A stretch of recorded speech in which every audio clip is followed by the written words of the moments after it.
Para mitra anu mulia wilujeng tepang dangu deui sareng acara matu dongeng enteng pangbeberahmana. Sabada Mang Jaya namatkeun bagian ke-77, ayeuna Mang Jaya bade ngahanca dongeng bagian ke-78.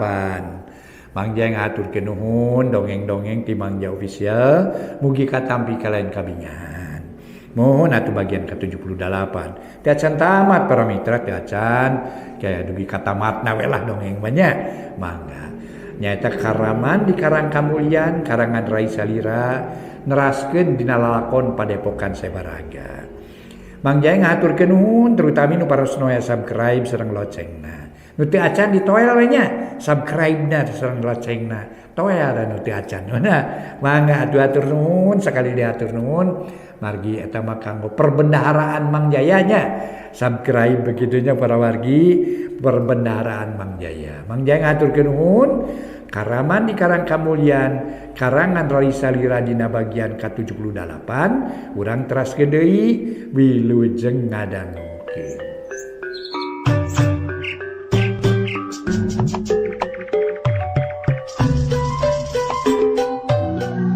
Para mitra kaum dangu, wilujeng tepang dangu sareng acara matu dongeng enteng pangbeberahmana.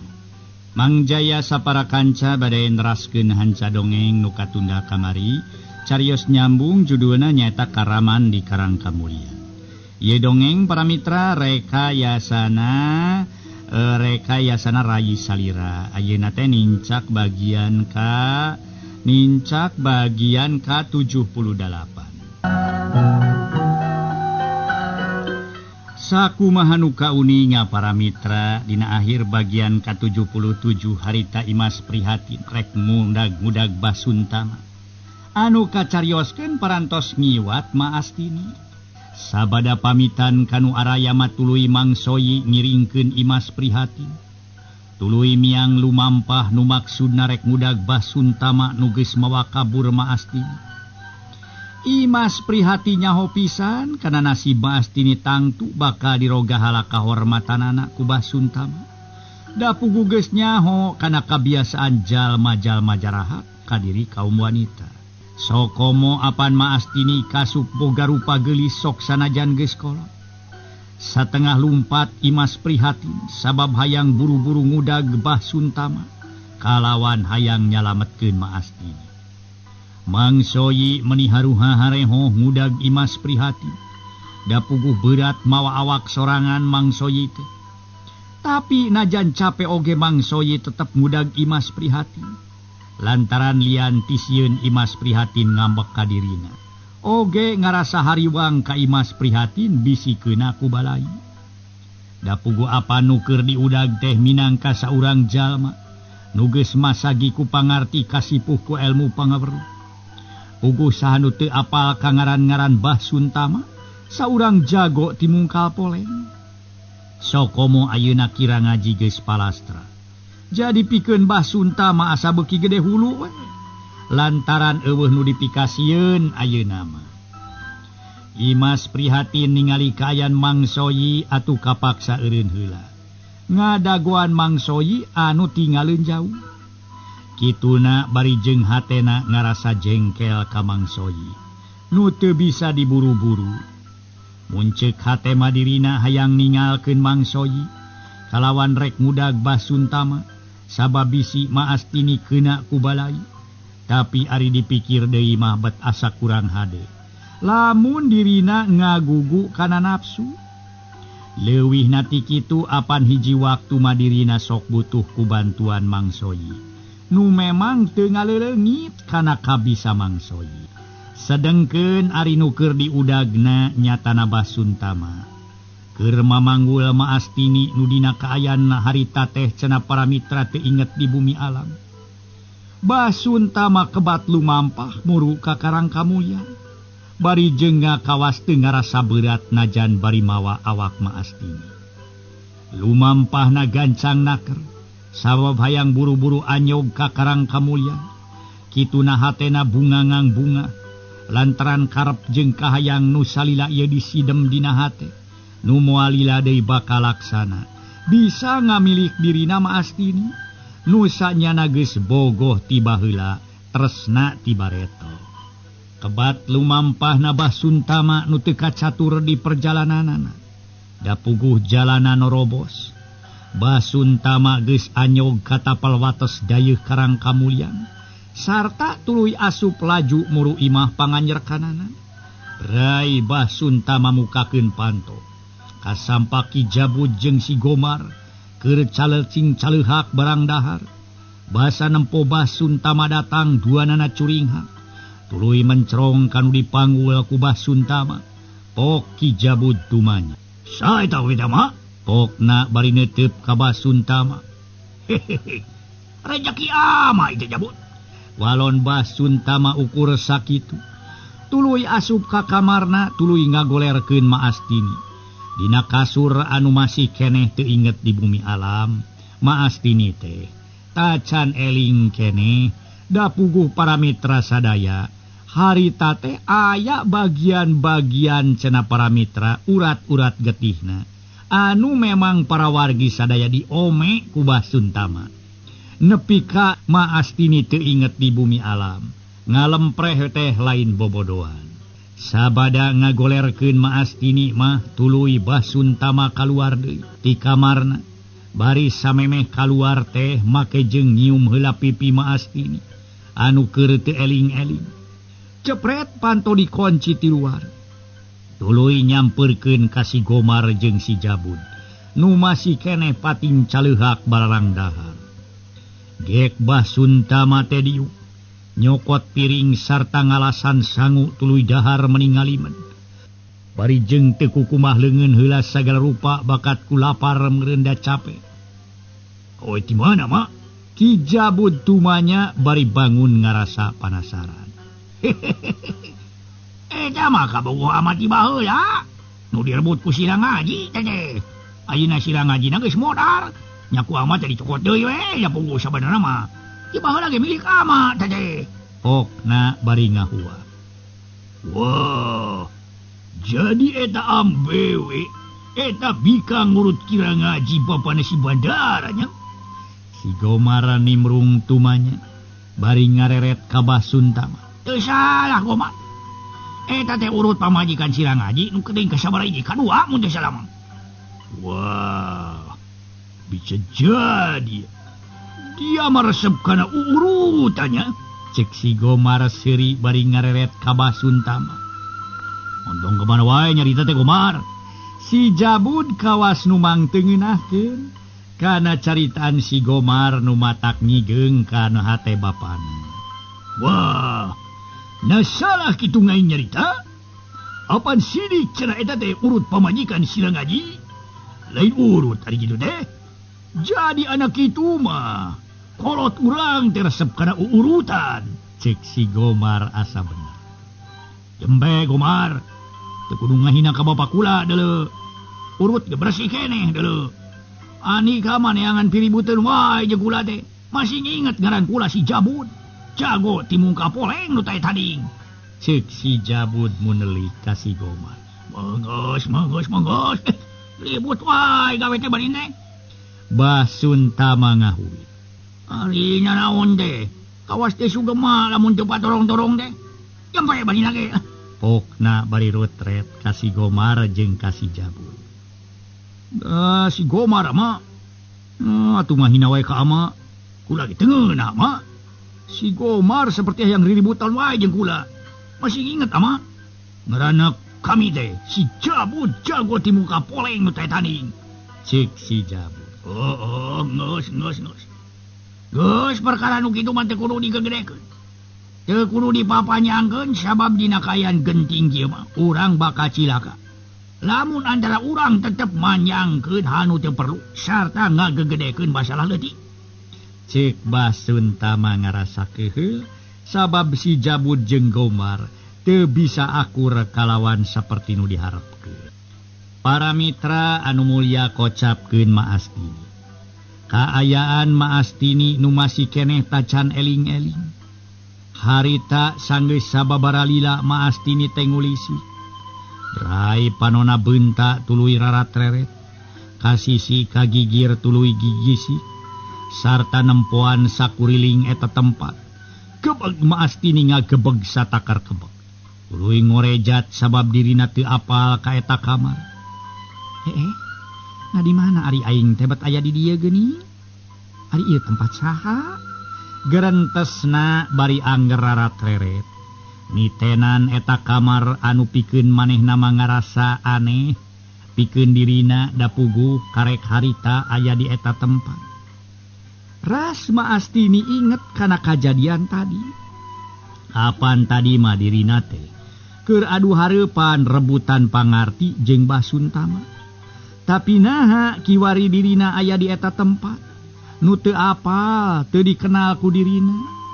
Maastini hulang-hulang teu ngarti kana eta hal. Dina hatena gede sangkaan yen kana tangtu ieu teh tempatna Basuntama.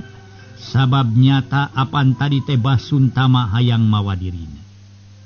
Inget kana eta hal, maastini ngagebeg satakar kebeg.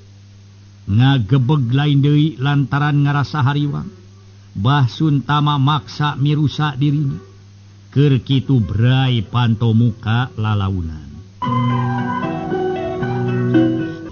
Maastini hulang-hulang teu ngarti kana eta hal. Dina hatena gede sangkaan yen kana tangtu ieu teh tempatna Basuntama. Sabab nyata apan tadi teh Basuntama hayang mawa dirina. Inget kapalabah dinya maastini ngagebeg lantaran ngarasa hariwang Basuntama. Maksa mirusa dirina. Keur kitu brai panto muka lalaunan. Ret maastini teh ngareret breh teh nempok Basuntama keur mencrong bari asu. Kumaha nyai?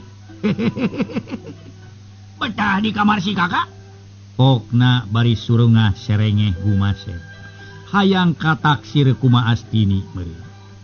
Suntama, tetela kalakuan anjeun teh geus teu pantes disebut kalakuan jalma deui. Sabab geus jauh nyimpang tina bebeneran. Hayo Suntama balikeun deui kuring ka lebur.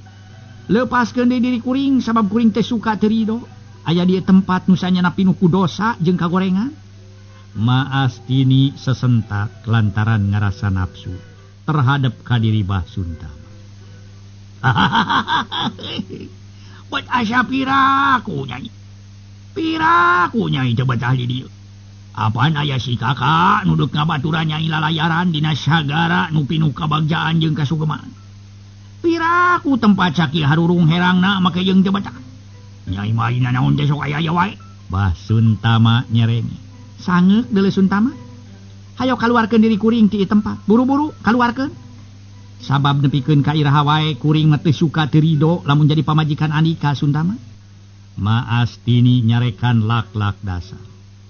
Jalma samodel Andika mah pantesna ge kawin jeung sato hewan. Sabab kalakuan Andika teu beda ti sato hewan deuleu.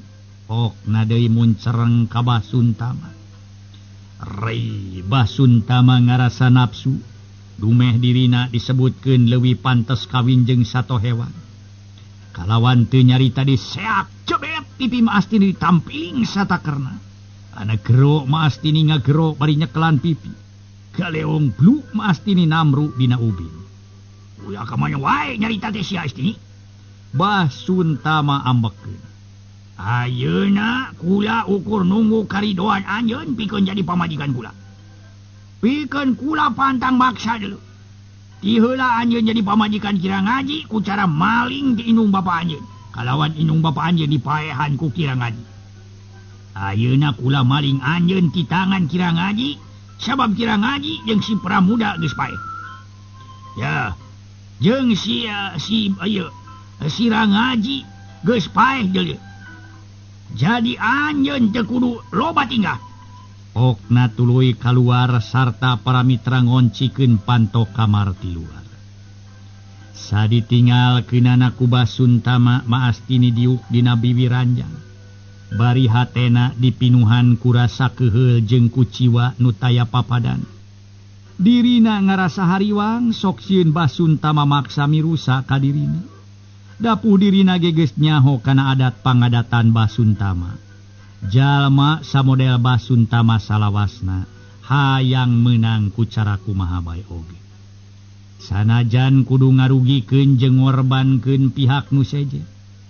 red kana panto kamar tuluy Maastini nangtung kalawan lempang muru panto. Lalaunan gagang kunci dicekel heug diputerkeun. Bari dibedol maksudna marek dibuka. Tapi tetela pageuh. Dibedol rada tarik ge keukeuh pageuh. Maastini ngarenghap red ngareret kana jandela kamar. Tuluy lempang ngadeuketan jandela, tuluy nyoba-nyoba muka eta jandela. Tapi tetela sarua pageuh tur ta susah pikeun dibuka. Maastini rumahuh tuluy diuk satengah ngabebeutkeun maneh kana kasur. Tuluy ngahuleng mikir kumaha carana sangkan dirina bisa kaluar ti eta kamar. Lantaran puguh dirina teu suka lamun kudu jadi pamajikan Basuntama. Nu nyata-nyata geus ngahiji jeung setan. Ti heula ge dirina jadi pamajikan kira ngaji teh apan sasat dirina dipaling. Tur tadi paksa dijadikeun pamajikan. Kukira ngaji nepikeun ka boga anak nyatana Suntara. Dirina boga rasa hariwang sok sieun keuna kana paribasa. Lepas tina sungut maung asup kana sungut buhaya. Manehna ge atuh ayeuna geus nyaho yen kira ngaji jeung anakna nu katelah margana geus eueuh dikieun. Atuh ai kamargana mamanehna teh anak tere. Tungtungna Maastini ngagerendeng jero hate menta turung kanu agung, mementa kanu maha kawasa.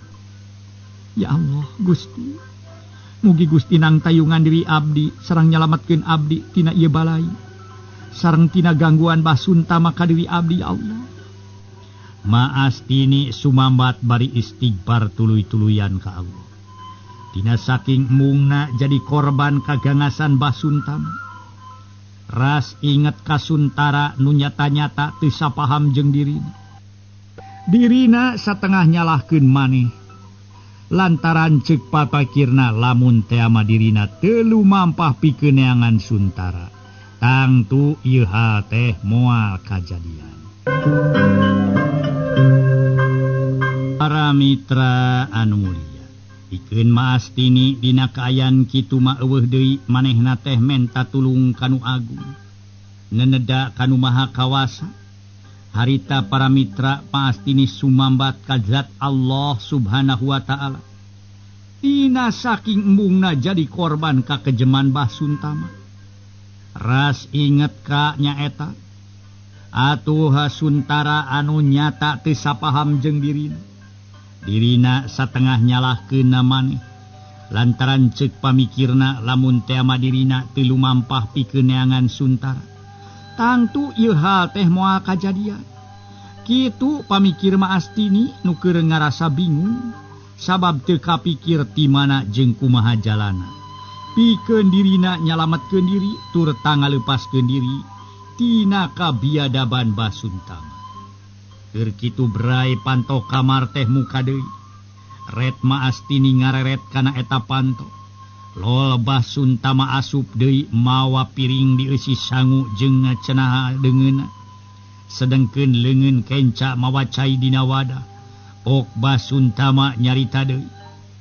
Nyai, ieu dahareun keur anjeun, pek dahar supaya anjeun teu pae kalaparan. Pokna bari mencerong ka Maastini.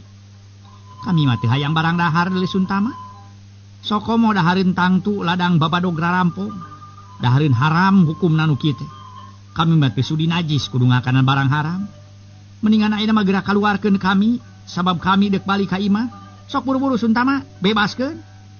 Maastini nyarekan lak-lak dasar. Bari tutunjuk ka Basuntama. Bet asa beuki geulis we lamun Nyai ambek teh geuning nya. Nyaan paingan atuh kira ngaji. Meuni dokoh-dokoh wae. Nyaan Nyai. Nya beuki geulis Nyai teh. Beuki sugema siga ka teh beuki sono beuki pogot ningalina ge. Basuntama seurinya kakak. Tuluy mencerong ka Maastini ku teutepan nu semu galak pok nyarita bari tegasna. Astini, ulah wangkelang ieu ka kula sabab bisi cilaka. Sabab nyata kiwari anjeun geus teu bisa kukumaha deui, lian ti kudu nurut kana karep jeung kahayang kula. Ngan kula hayang anjeun masrah ke diri kalawan sadar. Sabab kula teu hayang dilayanan ku awewe beri kapaksa deudeuh. Kitu dah. Suntama dengekeun ku anjeun deuleu. Sanajan nepi ka paeh kuring moal ngahakan barang haram ti anjeun ka hartin teu. Ceuk Ma Astini bari panon bolotot. Bakating ku nafsu luar biasa. Untung sesendaka kabula si Astini. Atawa yang ditampiling deui cara tadi. Bah Suntama ambek. Tong boroning ukur ditampiling dalahan pika dipateni ge pikeun kuring masuka lillahi ta'ala deuleu. Leuwih hade, leuwih alus dipateni diri kuring. Batana dia anjeun mamaksa diri kuring mah. Ma Astini tetep tegas nyaritana. Red Ma Astini kana cangkeng Bah Suntama nu katempo kawas Peso Balati, nu katempo gagang. Ma Astini luncat nyamer Peso Balati nu nogea dina cangkeng Bah Suntama. Kebenang pisan gagang Peso Balati dicekel tuluy mencrong ka Bah Suntama. Kawas nu kaasupan setan. Ma Astini bolotot bari mencrong ka Bah Suntama bari pok nyarita. Suntama, pikeun kuring leuwih hade paeh jadi tumbal ieu balati batan kudu pasrah raga ka anjeun. Ceuk Ma Astini. Bari jeung congo peso teh di lebah. Nyaeta teh rek ditubleskeun kana lebah beuteung. Kalawan teu nyarita deui Ma Astini kawas geus poho kana dieu. Turta poho yen kalakuan kitu teh kacida salahna. Peso ditubleskeun kana lebah beuteungna. Gero Ma Astini ngagero kawas nu ngarasa nyeri. Galeong gubrag Ma Astini ngagubrag labu. Nangkarak bengkak. Sedengkeun Bah Suntama mencrong ka Ma Astini. Ang harita teh. Kituna bari renghap ranyu. Horeng Ma Astini rubuh nangkarak bengkang lain sabab tungtung Peso Balati nancep kana beuteungna. Tapi lantaran tajongan Bah Suntama sacara kilat. Miheulaan gerakna Ma Astini nudeuk nawekeun peso kana beuteung. Bah Suntama mencrong ka Ma Astini nu nguniang hudang.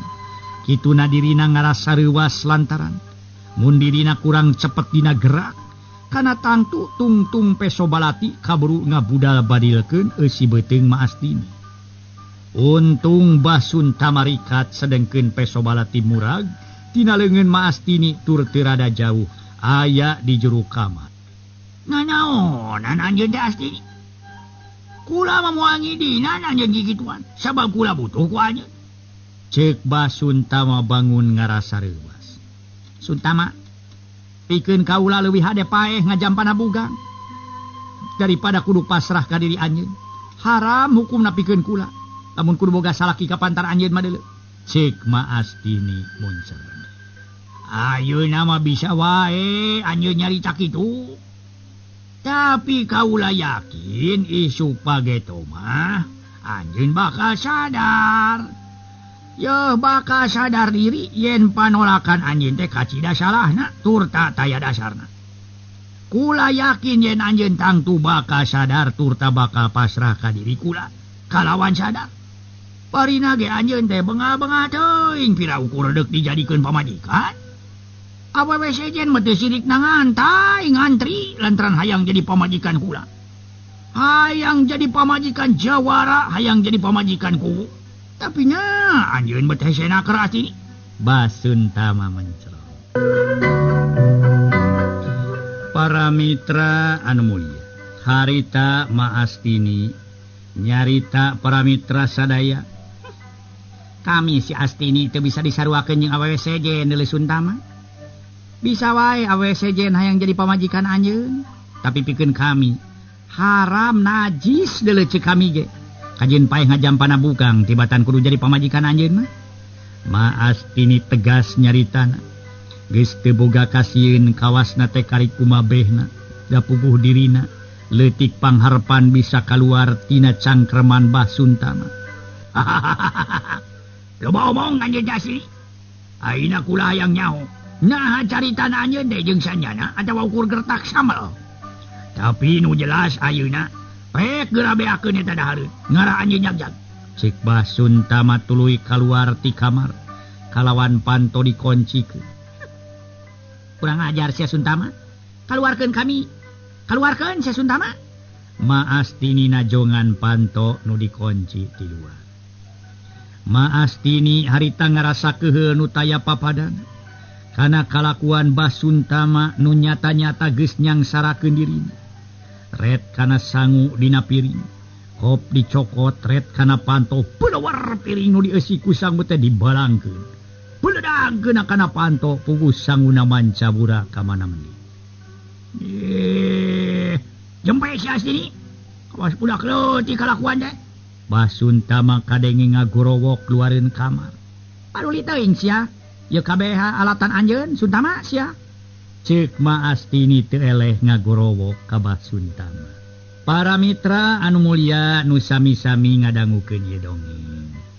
Kumaha ari Imas prihatin?